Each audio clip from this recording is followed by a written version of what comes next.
King, tahukah kamu bahwa 93% komunikasi manusia itu bersifat nonverbal? Itu artinya, kata-kata yang kamu ucapkan hanya berpengaruh 7% dalam mempengaruhi orang lain. Sisanya, itu semua tentang bahasa tubuh, nada suara, dan trik psikologis yang tersembunyi. Jadi, bagaimana misalnya kamu bisa menguasai 93% kemampuan berkomunikasimu itu? Bayangkan betapa powerfulnya kamu dalam mempengaruhi orang lain. Di video kali ini, saya akan mengajarkan kamu 4 teknik rahasia dalam mengendalikan orang lain melalui sinyal-sinyal nonverbal yang memberi mereka sebuah tekanan tanpa mereka sadari. Kamu akan menjadi dominan yang bisa membuat orang lain bergerak sesuai keinginan kamu. Kamu mungkin merasa semua orang itu sulit untuk dipahami, tetapi sebenarnya mereka itu sama seperti buku yang terbuka. Masalahnya, kebanyakan dari kita nggak tahu cara membacanya. Di sini saya akan mengajarkan kamu cara menjadi pembaca pikiran yang handal. Pertama-tama kamu harus jeli, jangan cuma lihat apa yang kasat mata. Perhatikan setiap detail kecil yang muncul tanpa mereka sadari. Gerak-gerik tangan, kedipan mata, bahkan cara mereka berdiri. Semuanya itu punya arti tersembunyi. Coba perhatikan postur tubuh mereka. Postur yang terbuka kayak bahu yang rileks dan tangan yang tidak dilipat itu menandakan mereka nyaman sama kamu. Ini adalah kesempatan emas kamu. Orang yang lagi senang dan terbuka biasanya lebih gampang untuk bilang iya. Jadi manfaatkan momen ini demi keuntungan kamu. Ajak mereka membicarakan ide-ide kamu atau mintalah bantuan kepada mereka karena mereka bakal lebih mudah untuk setuju. Tapi ingat, jangan langsung mikir kalau postur yang tertutup berarti mereka nggak suka sama kamu. Bukan. Bisa jadi mereka cuma gugup atau nggak pede. Di sini kamu juga bisa memanfaatkan situasinya. Di saat kamu lihat orang lain dengan postur yang tertutup, cobalah bikin mereka lebih nyaman dengan ngomongin topik yang mereka sukai. Kasih pujian yang tulus. Perlahan-lahan tapi pasti, mereka bakal lebih terbuka dan lebih gampang dipengaruhi. Tapi jangan kelihatan terlalu peduli. Buat mereka merasa harus berusaha untuk dapetin perhatian kamu. Selanjutnya, perhatikan gerakan mata mereka. Ini bukan cuma soal arah pandangan, tetapi memahami proses berpikir mereka. Kalau mata mereka mengarah ke atas, mereka sedang berusaha untuk mengingat sesuatu. Ini kesempatan kamu buat gali informasi lebih dalam lagi. Tapi kalau mata mereka mengarah ke samping dengan sedikit pandangan yang gelisah, maka mungkin mereka lagi ngarang cerita atau berbohong. Di sini kamu bisa mulai nanyain pertanyaan yang lebih mendetail dan bikin mereka kesulitan mempertahankan kebohongannya. Tapi jangan cuma fokus sama mata doang. Perhatiin juga micro expression mereka. Ini ekspresi kilat yang muncul sebelum orang lain bisa mengontrol wajah mereka sendiri. Kalau kamu bisa nangkep ini, kamu udah selangkah berada di depan mereka. Contohnya seperti sekilas ada kilatan rasa jijik atau marah yang muncul sepersekian detik sebelum mereka tersenyum. Itu sebuah tanda kalau mereka nggak suka sama apa yang kamu omongin. Meskipun wajah mereka kelihatan netral. Nah, di sini kamu bisa mulai mengubah arah pembicaraan atau malah sengaja bikin mereka lebih emosi lagi, tergantung apa yang kamu mau dari mereka. King, dengan memahami bahasa tubuh mereka, kamu bisa tahu apa yang orang pikirkan sebelum mereka ngomong. Ini bukan cuma soal baca pikiran, tapi tentang ngerti kelemahan mereka. Jadi, apapun situasi yang terjadi, kamu selalu punya opsi untuk memanfaatkan itu demi keuntungan kamu.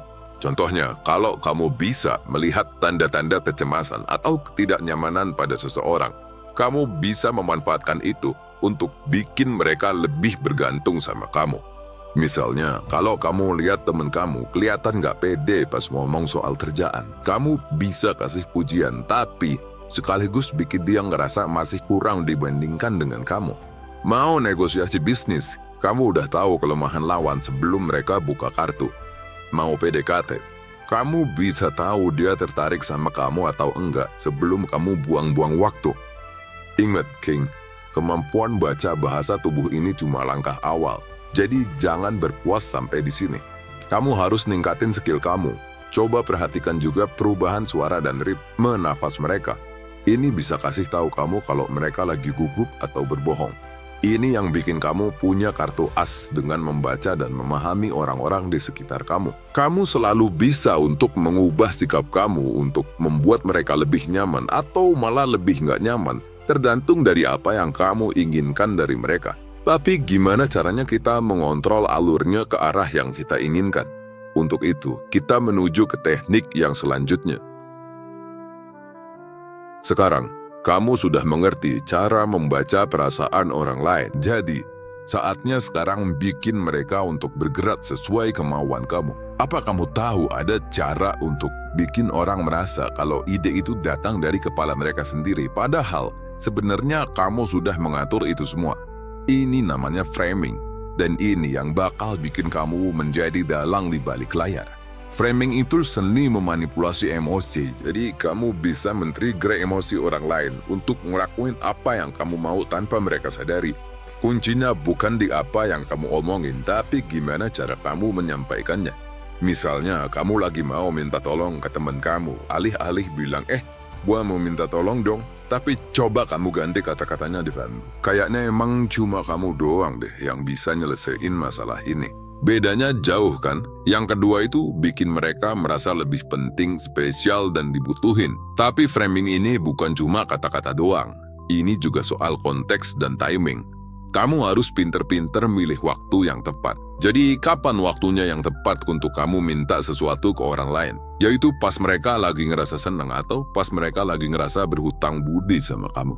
Di saat-saat seperti itu, orang lebih gampang untuk dipengaruhi. Nah, sekarang saya akan kasih tahu senjata rahasia gimana caranya bikin urgensi pakai framing yang tepat. Penelitian menunjukkan kalau frasa kayak kesempatan ini datang sekali seumur hidup. Itu jauh lebih efektif buat bikin orang bertindak dibandingkan frasa yang umum kayak ayo kita selesaikan sekarang juga. Kenapa? Karena kamu udah bikin mereka takut kehilangan kesempatan. Ini namanya scarcity atau kelangkaan. Ini tuh teknik yang sering dipakai di iklan-iklan. Mereka bikin kamu ngerasa kalau kamu nggak beli produknya sekarang, kamu bakal nyesel seumur hidup. Dengan menyadari keberadaannya, kamu bisa memanfaatkannya, bukan malah sebaliknya. Teknik framing ini juga bisa dipakai untuk mengalihkan tanggung jawab. Misalnya, kalau kamu lagi mau ngajak teman kamu buat ngelakuin sesuatu yang agak beresiko, daripada kamu bilang, lu harus ngelakuin ini, mending bilang, kita harus lakuin ini. Bedanya itu tipis, tapi dampaknya itu gede banget. Dengan bilang kita, kamu bikin dia ngerasa kalau itu keputusan bersama, bukan cuma keinginan kamu doang. Kamu tahu, teknik framing ini juga sering dipakai di dunia politik tanpa kamu sadari. Penelitian menunjukkan kalau cara politisi menyampaikan pesan mereka bisa ngaruh banget ke persepsi publik dan keputusan para pemilihnya. Misalnya, pada saat kampanye, politisi itu sering banget pakai framing buat bikin isu-isu mereka itu terdengar penting atau urgent. Nah, sekarang saatnya saya kasih tahu kamu teknik rahasia dari dunia psikologis, Neuro-Linguistic Programming alias NLP. Di sini framing dipakai buat ngarahin cara orang berpikir dan merasakan situasi tertentu dengan mengubah cara informasinya disajikan.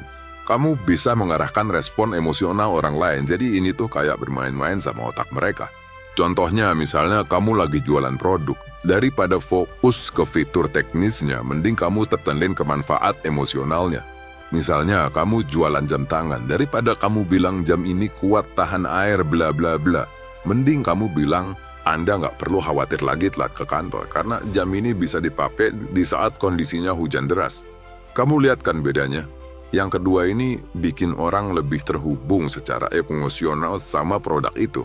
Dengan menguasai framing, kamu bakal jadi master manipulator yang bisa kontrol situasi tanpa orang sadari. Kamu bisa bikin orang ngelakuin apa yang kamu mau, tapi mereka merasa kalau ide itu datang dari mereka sendiri. Jadi ini adalah level tertinggi dari manipulasi dan sekarang kamu udah tahu rahasianya. Selain framing, teknik untuk men-setup orang lain sesuai keinginan kamu, ada satu lagi senjata yang lebih sakti lagi. Apa kamu pernah ngerasa untuk terpaksa membalas kebaikan dari seseorang? Itu namanya reciprocity, dan ini bikin orang menjadi budak kamu tanpa mereka sadari. Reciprocity ini prinsip psikologis yang powerful banget. Orang merasa wajib untuk membalas kebaikan kamu, bahkan di saat kamu tidak memintanya. Kamu bisa pakai ini buat mempengaruhi tindakan orang lain sesuai kebutuhan kamu. Caranya gampang. Mulai dengan kasih sesuatu yang kecil tapi bermakna. Bisa dalam bentuk bantuan, pujian, atau bahkan sekedar senyuman. Tapi ingat, kuncinya di sini adalah timing. Kasih pada saat mereka itu nggak nyangka untuk mendapatkan bantuan dari kamu akan memberikan efek yang maksimal. Karena memberikan sesuatu kepada orang lain di saat-saat yang paling tidak terduga, itu bakal membuat rasa hutang budinya itu semakin besar. Setelah kamu memberikan sesuatu, biarkan rasa hutang budi itu tumbuh. Jangan langsung minta balasan. Berikan mereka waktu untuk memikirkan kebaikan yang kamu berikan. Jadi ini seperti nanam sebuah benih. Kamu harus sabar nunggu biar tumbuh jadi pohon yang bisa kamu panen buahnya. Begitu waktunya udah tepat, kamu bisa mengajukan permintaan kamu. Mereka bakal susah nolak karena udah ngerasa berhutang sama kamu. Gunakan kata-kata kayak, kok bisa-bisanya lu tega setelah semua yang udah kita lalui? Ingetin mereka sama hutang budi mereka. Tapi jangan kelihatan terlalu mencolok. Buat seolah-olah permintaan kamu itu terasa wajar. Reciprocity ini bisa dipakai di mana aja. Di dalam dunia bisnis, perusahaan yang mengerti akan teknik ini menggunakannya dengan cara ngasih kamu sampel gratis. Mereka tahu setelah kamu menerima barang gratis, kemungkinan kamu untuk beli produk mereka jadi lebih gede. Ini bukan cuma teori, tapi memang udah terbukti efektif. Bahkan di restoran, pelayan yang ngasih layanan ekstra tanpa biaya tambahan biasanya malah dapat tips yang lebih gede. Itu semua karena pelanggan merasa berhutang budi. Kamu bisa pakai prinsip yang sama buat bikin orang ngerasa wajib bantuin kamu. Ada satu lagi teknik dalam prinsip reciprocity ini yang bisa kamu terapkan. Namanya itu adalah door in the face. Jadi, awalnya itu kamu minta sesuatu kepada orang lain yang begitu besar banget yang udah pasti bakal ditolak. Setelah itu, kamu bisa meminta sesuatu yang lebih kecil sesuai kebutuhan kamu. Nah, permintaan yang kedua ini biasanya lebih gampang diterima. Kenapa? Karena orang udah ngerasa bersalah setelah menolak permintaan pertama kamu. Jadi mereka ngerasa berhutang budi dan pengen nebus kesalahan mereka. Orang lain bakal merasa wajib nurut sama kamu, bahkan tanpa kamu minta secara langsung. Kamu tahu nggak kenapa sebagian besar orang gagal dalam mempengaruhi orang lain? Itu karena mereka terlalu jujur. Mereka pikir kejujuran itu adalah kunci, padahal justru sebaliknya. Kamu harus bisa menguasai seni paltering kalau kamu mau jadi orang yang berpengaruh. Apa itu paltering? Ini teknik rahasia para ahli persuasi. Jadi intinya kamu tetap berbicara fakta, tetapi kamu yang mengendalikan konteksnya. Dengan kata lain, kamu itu tidak berbohong, tapi kamu cuma bikin orang lain salah paham. Ini bukan sekedar tipu-tipu murahan, tapi ini strategi psikologis tingkat tinggi. Kalau kamu tahu cara menggunakannya dengan benar. Contohnya, kamu mau menjual sebuah mobil bekas. Kamu bisa bilang ke calon pembelinya bahwa mobil ini baru diganti olinya minggu lalu. Itu fakta kan? Tapi kamu nggak bilang secara langsung kalau mesinnya itu sedang bermasalah. Orang-orang pada umumnya bakalan langsung percaya. Mereka tak sadar kalau kamu itu sedang memainkan pikiran mereka. Tapi kamu harus hati-hati. Paltering ini seni yang rumit. Kalau kamu ketahuan, kepercayaan orang ke kamu bisa hancur selamanya. Kuncinya adalah latihan. Mulai dari hal-hal yang kecil. Buat orang percaya pada detail-detail sepele. Lalu perlahan-lahan, kendalikan persepsi mereka tentang gambaran yang lebih besarnya. Sekarang kamu mungkin bertanya-tanya, gimana caranya aku bisa menguasai seni paltering ini? Jawabannya simple, tapi butuh dedikasi. Pertama-tama kamu harus jadi pengamat yang jeli. Perhatikan bagaimana orang-orang di sekitar kamu bereaksi terhadap informasi. Cari tahu apa yang bikin mereka percaya tanpa bertanya lebih jauh. Yang kedua, latih diri kamu untuk selalu punya fakta cadangan. Saat kamu ngomongin sesuatu, pastiin kamu punya fakta pendukung yang bisa kamu ungkap kalau ditanya lebih lanjut. Ini yang akan bikin kamu kelihatan kredibel dan terpercaya. Dan yang ketiga, kuasai seni untuk mengalihkan perhatian. Saat kamu paltering, kamu harus bisa mengalihkan fokus orang-orang dari hal-hal yang nggak mau kamu ungkap. Misalnya, kalau orang lain udah mulai curiga sama kamu, cepet-cepet kasih mereka informasi menarik lainnya yang masih relevan, meskipun itu nggak terlalu penting. Ingat baik-baik, paltering itu bukan cuma soal kata-kata. Ini soal bagaimana kamu membentuk realitas orang lain. Kamu bisa bikin orang lain percaya apapun yang kamu mau, asal kamu pinter maininnya. Tapi jangan sampai kamu kelewatan dan menjadi pembohong yang kompulsif.